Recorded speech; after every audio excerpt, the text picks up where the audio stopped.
Shalom peuple de Dieu, j'espère que vous allez tous bien. Moi, c'est votre frère Polycarpe Noé. Je me tiens ce soir devant vous afin que nous puissions partager ensemble avec vous une portion des Écritures que Dieu nous a mis au cœur ce soir ici. Que beaucoup peuvent se poser la question, nous avons senti une nouvelle voix, une nouvelle personne qui se présente, qui est Fakoli, mais ne vous étonnez pas, je suis l'un de vous, je suis votre frère. Je suis votre frère car nous avons tous notre Père qui est aux cieux. C'est pour cette raison que je me tiens ici pour que nous puissions partager cette portion d'écriture. Mais avant de commencer, j'aimerais dire à une personne que nous, enfants de Dieu, nous avons un seul chemin. Nous avons choisi un seul chemin que Christ nous avait présenté et il a préféré que nous, ses enfants, nous, ses adhérents, que nous puissions choisir ce chemin qui est la parole de Dieu. La parole de Dieu est un chemin pour tout enfant de Dieu. La parole de Dieu est un boulevard pour tout enfant de Dieu. C'est dans la parole de Dieu où chaque enfant de Dieu vient certer avec les promesses de Dieu. C'est dans la parole où tout enfant de Dieu doit se rencontrer avec son Dieu. C'est pour cette raison, j'aimerais toutefois dire à une personne ici que nous devons être tous attentifs pour écouter cette écriture que Dieu nous a mis à cœur cette nuit pour partager. Nous allons lire les livres d'Exode, chapitre 2, verset 3. Nous pouvons lire ça au nom de Jésus-Christ de Nazareth. Nous pouvons commencer au verset 2. Nous sommes dans les livres d'Exode, chapitre 2, verset 2 au 3, au nom de Jésus-Christ de Nazareth. Cette femme devient enceinte et enfantant un fils, elle vit qu'il était beau, ne pouvant plus les cacher. Elle prit une caisse de jonc qu'elle endurcit des bitumes, des poix, et il y mit l'enfant et le déposant parmi les roseaux sur le bord du fleuve. Alléluia. Mes confrères, mes sœurs, mes consoeurs, j'espère que nous connaissons tous cette histoire. Il s'agit de l'histoire de la naissance du prophète Moïse. Le prophète Moïse, lors de sa naissance, il trouva une loi qui a été établie par Pharaon. Pharaon qui était le roi de l'Égypte. Il dit, comme il avait remarqué que le peuple que lui avait pris en esclavagisme dans son propre pays commençait à se multiplier. Et son administration lui dire que non, voilà, nous avons remarqué que les Juifs se multiplient, les Hébreux se multiplièrent plusieurs. Ils risquent de nous envahir et nous chasser dans ces pays. Alléluia. Permettez-moi, là, tout me dérange. Pharaon et son administration prirent une décision. Ils ont pris la décision pour interdire, pour dire à toutes les femmes sages des Hébreux que vous devez mettre à mort, vous devez tuer tous les enfants mâles des Hébreux. Ne les laissez pas en vie. C'est comme ça que dans ces circonstances que Moïse fit. Mes frères et sœurs, j'aimerais vous dire que imaginez-vous que cette femme, la maman de Moïse, cette femme de la maison de Lévi, quel que soit le degré de la loi ou de la décision qui ont été établies par Pharaon, il n'a pas su garder tout ce qui lui semblait bon. Il n'a pas pu laisser tout ce qui lui avait le plus précieux. Parce que ce qui lui avait le plus précieux, c'était son fils. Et il avait vu que son fils était tellement bon. Écoutez un peu. La Bible dit que la femme, remarquant que son enfant était tellement beau, elle ne pouvait pas, elle les cachant pendant 3 mois. Et ne pouvant plus les cacher, elle prit une caisse, des joncs, et qu'elle endurcit de bitume et de poix, et il y met l'enfant, et le déposant parmi les roseaux, sur le bord du fleuve. Alléluia, peuple de Dieu. Regardez les sacrifices que cette femme a fait. Cette femme de Lévi, je ne sais pas qui l'avait inspirée, de chercher une caisse en bois et imbiber tout autour de cette caisse de bitume pour que de l'eau ne puisse pas pénétrer dans la caisse, pour que l'eau commence à flotter tout autour de la caisse, mais que ça ne pénètre pas. Et en l'intérieur de la caisse, la Bible dit que cette femme a pris des poix. Les poix, ce sont des trucs de limaces et de bois. Les gens qui connaissent là où on fait les bois, quand on cherche à raboter les bois, il y a des matières qu'on enlève sur le bois pour que les bois puissent rester lisses. Cette matière-là, ça sous forme de mousse. Hein, cette matière-là, c'est une matière condensable. Et cette femme prend cette matière pour que son fils ne puisse pas avoir mal, que son fils puisse être bien dans cette caisse. Il y met à l'intérieur de cette caisse pour poser son fils. Voyez ce sacrifice que cette femme a dit endurer. Il a fait ça pour protéger son fils.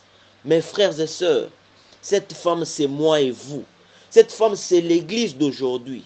Moïse est un type de Christ. Voyez, la Bible dit que Moïse bégayait. Et quand il bégayait, c'était tout à fait difficile pour que les peuples de Dieu puissent l'écouter. C'est pour cette raison, la Bible dit que Dieu suscita à côté de Moïse l'homme qu'on appelle Aaron, qui est l'interprète. Pour que tout ce que Moïse pouvait dire, que Aaron commence à interpréter pour dire ça aux gens. Alléluia. De même aussi que, imaginez-vous que notre Sauveur Jésus-Christ de Nazareth, quand il était sur la terre, mes frères, quand il parlait, personne ne pouvait l'écouter. Même les 12 que lui-même avait choisis, ils étaient pratiquement impossibles pour que ces 12 puissent les saisir. Jusqu'aux dernières minutes, Pierre qui était à côté de Jésus est parvenu même de renier Jésus 3 fois. Alléluia. Mais jusqu'à tel point que pour que les Pierre et les autres puissent saisir la personne de Jésus, tout ce qu'il leur dit, ils ont demeuré seulement obéissants, jusqu'à tel point que les consolateurs, l'esprit qui enseigne les gens, puissent descendre sur eux pour commencer à les révéler des choses que Christ les enseignait, les choses qu'eux à leur niveau ne pouvaient pas écouter. Alléluia. Imaginez-vous, cette personne de Moïse, sa maman, l'a conservé. Et sa mère n'a pas eu peur, n'a pas lâché. Il n'a pas tenu compte de la décision de Pharaon. Mais elle a enduré, elle a dit que quelle que soit la loi que Pharaon a intégrée, je ne pourrai pas perdre mon fils. Je vais les protéger. Je vais cacher mon fils. Alléluia. Mes amis, cette femme, c'est l'église aujourd'hui. Qu'est-ce que l'église fait devant une situation compliquée?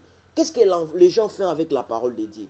Moïse, c'est la parole de Dieu. Alléluia. Qu'est-ce que tu fais avec la parole de Dieu quand tu es devant une situation qui te complique, quand tu es devant les lois, des coutumes qui tourmentent tes pensées, quand tu es devant le chômage, quand tu es devant l'impudicité, quand tu es devant les injures, quand tu es devant les querelles, quand tu es devant la corruption, quand tu es devant les vols, quand tu es devant les mensonges? Que fais-tu avec la parole de Dieu, mes frères? Qu'est-ce que vous faites avec la parole de Dieu, mes sœurs? Qu'est-ce que vous faites avec cette parole? Est-ce que vous faites la même chose que cette femme de la maison de Lévi avait faite? Elle avait caché, elle avait conservé son fils pendant autant de jours. Mais est-ce que vous le faites? Alléluia. Alléluia. J'aimerais que nous lisons encore les livres de Matthieu chapitre 2, verset 13. Ici, c'est la même situation. Si vous lisez Exode 2, à partir du 3e verset, et vous venez sur Matthieu chapitre 2, à partir du 13e verset, vous verrez que c'est le même contexte. Ici, c'est Pharaon qui établit une loi pour faire tuer tous les fils, les nouveau-nés, fils des Hébreux. Ici, c'est maintenant Hérode qui avait peur qu'il y avait un roi qui devait naître. Il a ordonné qu'on puisse tuer tous les enfants, fils, à partir de 1 an. Alléluia. Regardez ce que Dieu a dit. Nous sommes au verset 13 de Matthieu chapitre 2. Lorsqu'ils firent partie, voici un ange du Seigneur apparut en songe à Joseph et dit: lève-toi, prends le petit enfant et sa mère, fuis-en en Égypte, fuis en Égypte, et restez-y jusqu'à ce que je te parle, car Hérode cherchera les petits enfin pour les faire périr. Alléluia. Alléluia, mes frères. Alléluia. Je vois que c'est la même chose. J'ai toujours dit aux gens que quand tu vois Moïse, tu vois Christ, tout ce qu'ils ont parcouru, vous verrez que Moïse était le type de Christ. Mais quand bien même qu'il avait échoué à sa mission, alléluia. Ici c'est Hérode encore, qui voulait faire périr. Il avait peur, comme lui était roi. Il dit, oh, je ne veux pas voir l'autre roi qui vienne régner dans cet royaume aussi longtemps que moi je suis roi. Il a eu la jalousie dans son cœur. Mais la Bible dit quoi? Comme lui, il avait déjà des pensées de faire mourir l'enfant Jésus, Christ, Dieu dit quoi? Il envoie son ange pour parler à Joseph, le père adoptif de Jésus, pour lui dire que tu dois fuir avec cet enfant vers l'Égypte. Alléluia, mes frères et sœurs. Jésus que nous avons aujourd'hui, c'est la parole de Dieu. Alléluia. Jésus, c'est la parole tout entière. Mes frères, l'ange du Seigneur te parle maintenant. Est-ce que tu te parles maintenant de fuir avec Jésus que tu as jusque de l'autre côté en Égypte, jusqu'à tel point que Dieu te révélera pour que tu regagnes la terre. Quand l'enfant aura acquis la maturité, quand l'enfant aura pris un certain âge pour se défendre, par là tu pourras entrer. Alléluia. Mes amis dans le Seigneur, mes frères et sœurs, nous devons respecter les principes de Dieu. Nous devons respecter les principes de Dieu. L'apôtre Paul dit qu'à chaque fois que nous tombons, nous ramenons Jésus à la deuxième fois à la croix. Alléluia. Donc il ressent la même douleur qu'il avait ressenti ce jour-là quand il s'est été percé. Alléluia. Voilà que ce soir, Dieu vient encore te parler, mes frères. À des fois, on marchait d'une manière désordonnée qu'on ne savait pas. À des fois, en ignorance. Mais Dieu vient te dire ce soir, est-ce que tu caches? Qu'est-ce que tu fais avec Jésus quand tu es devant des situations qui surpassent ton entendement? Quand tu te retrouves devant des choses compliquées, qu'est-ce que tu fais avec la personne de Jésus? Tu les laisses mourir, tu les laisses qu'on les tue. Tu les laisses les mensonges tuer ton Jésus. Tu les laisses les mensonges tuer ton Moïse. Tu les laisses les mensonges tuer les sauveurs, ton sauveur à toi. Alléluia.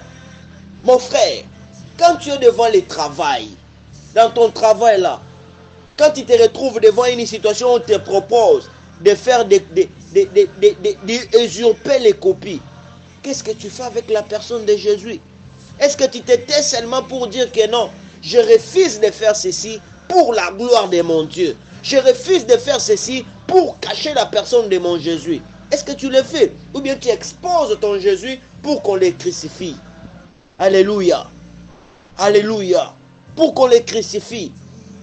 Ce soir, Dieu vient nous dire simplement que nous devons conserver sa parole. Nous devons conserver ces Moïse. Nous devons fuir avec ces Jésus devant toute situation difficile, devant tout ce que le monde nous présente. Nous devons fuir avec. Nous devons protéger la parole de Dieu. Nous devons conserver la parole de Dieu dans nos cœurs.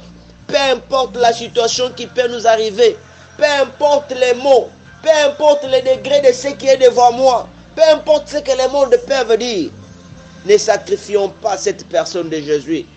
Ne laissons pas sacrifier la parole de Dieu. Alléluia. Je l'adorerai, disait que c'est lui qui est. Bien-aimé, Dieu nous a fait grâce d'écouter cette portion de la parole de Dieu cette nuit. C'était votre frère Polycarpe Noé Fakouli. Je suis l'un de vous. De même que nous voulons d'écouter cette parole, j'appelle chacun de nous de fermer ses yeux et poser sa main droite sur son cœur. Qu'il dise à Dieu maintenant, Seigneur mon Dieu, je sais que tu es mon Seigneur. Je sais que tu es mon Sauveur. Mais il y a des fois je t'avais crucifié. À des fois, je t'avais crucifié par ma façon de me conduire. Je t'avais crucifié par ma façon de voir les choses. Je t'avais crucifié par la façon de parler. Je t'avais crucifié par ma façon de penser. Mais s'il te plaît, mon Père, je reviens encore à tes pieds. Pardonne-moi. Pardonne-moi. Car je suis une personne imparfaite, Père. Je suis une personne imparfaite, Père. Je reviens entre tes mains. Je reviens entre tes pieds. Pardonne mes fautes, pardonne mes erreurs. Mais donne-moi la force de vivre ta parole. Donne-moi la force de me conduire dans ce chemin. Donne-moi la force de marcher, Seigneur, dans ces droits chemins, sans pour autant que mes pieds puissent heurter aucune épine, Père. Car je sais que c'est toi qui es le véritable conducteur. Au nom puissant de Jésus-Christ de Nazareth. Amen.